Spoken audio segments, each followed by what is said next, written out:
In fairness, enjoy na enjoy ni Shakira ang kanyang bagong car at sinundo pa nga niya si Skyler ngayon from school ay naging taga-sundo pa. Kaso nga lang on the way home, ayan may nakabanggaan silang motor. Hello Pack members! Welcome back to Husky Pack TV! For today's video, habang nasa labas ang ating mga males ay may naisip na idea na naman etong si Mother. At sa kalokohan nga natin gagawin ngayon ay sasali natin ang batang walang kaalam-alam at walang kamuang-muwang na si Shakira.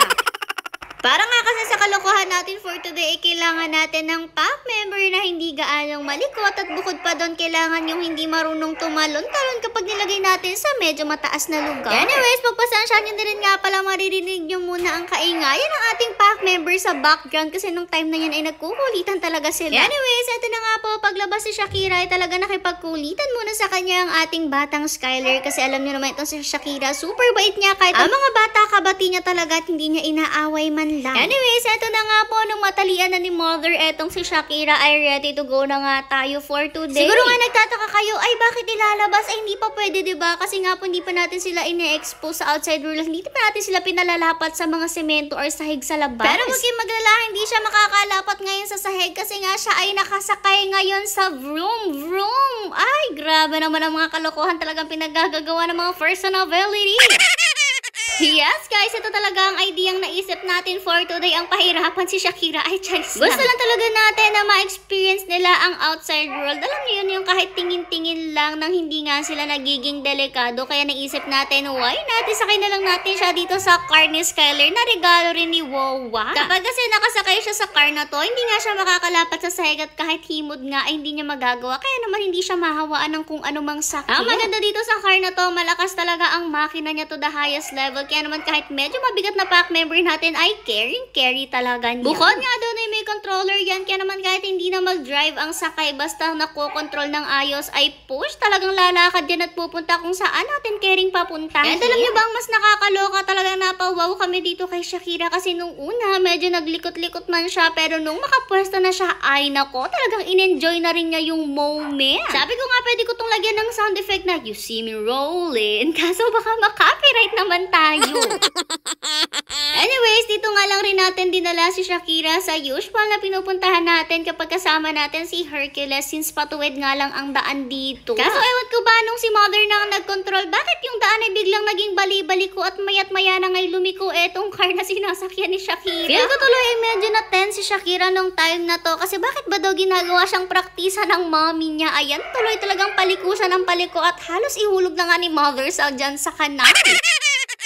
Fairness naman kay Shakira, kahit feel niya na mukhang hindi na okay yung kanyang driver, ay hindi na siya umiibo talaga. Kung ano talaga yung pwesto niya ay yun pa rin hanggang sa ngayon. Nung time nga na to, pinag-uusapan namin ni na Mother, ay nako itong si Shakira, pwede nating isama next time tuwing lalabas tayo. Kasi nga kapag nasa outside world siya, ay well-behaved naman siya. At isa pa, itong si Shakira talaga is very mahinhin rin siya, kaya naman pwede siyang ilabas. Kasi alam nyo naman, yung mga fur babies natin ay hindi masyadong behave kapag nasa labas, ay hindi naman talaga dapat masyadong inilalabas. Bukod kasi sa ang outside world ay delikado para sa ating mga fur babies minsan, ay syempre meron din tayong mga mai-convenience na mga tao kapag yung fur babies natin ay hindi well-behaved. Kaya naman kung lalabas kami, talagang palagi nating pinipila na yung mga well-behaved nating pack members yung isasama natin para hindi naman po tayo masyado talagang mahirapan din. Dahil di naman natin maitanggi na talagang may pack member tayo na may pagkakulit talaga at kahit anong saway natin ay hindi talaga sila sumusunod. Kaya minabuti natin hindi natin sila inilalabas at dito na lang sila sa loob ng mansyon at sa kanilang off-leash area at minsan nga ay palabas-labas lang dito sa ganitong place. Pero doon nga sa mga place na may masyadong maraming tao, kung ever man na magdadala tayo ng pack members, alam nyo naman na palagi tayong pumipili ng pack member natin na well-behaved. Anyways, balik na nga tayo kay Shakira. Kung mapapansin nyo rin nga ay may kasama kami ngayon, hindi lang si Shakira. Kasama rin kasi namin ngayon si Pulgoso. Actually, mula pa doon sa mansyon, paglabas namin ay andito na nga siya, kaya ngayon kasama namin siya ni Shakira sa kanyang pag-rolling dito. Anyways, hindi na rin naman kami gaano nagtagal talaga. Bali, isang ikot nga lang at diretso uwi na rin nga kami. Kasi kapag nagtagal pa tayo ay mangalay na talaga ang Shakira natin at maya-maya nga kahit hindi niya gusto ay mapatalo na siya dito sa sobrang ngalay niya. Kaso nga lang nangyari, imbis na pagdating dito sa mansyon ay diretso pasok na siya, hindi nga agad tayo nakapasok at heto, muntik pa kanyang mabunggo ang car natin. Buti na lang talaga at may lisensya itong si Shakira at magaling-galing talaga siyang mag-drive. Dahil nga may lisensya siya ay pwede naman na rin siya mag-angkas, kaya naman heto, sinundo na nga niya si Skyler at dalawa na nga sila nakasakay dito sa car. In fairness naman kay Shakira, kahit may nangungulit-ngulit na nga sa kanya ditong bata ay talagang hindi pa rin siya umiibo dyan at parang hindi nga natitinag yung kanyang pagka-steady. Kaso mukhang matatanggalan ng lisensya si Shakira ngayon dahil heto, may nakabanggaan siyang vroom-vroom.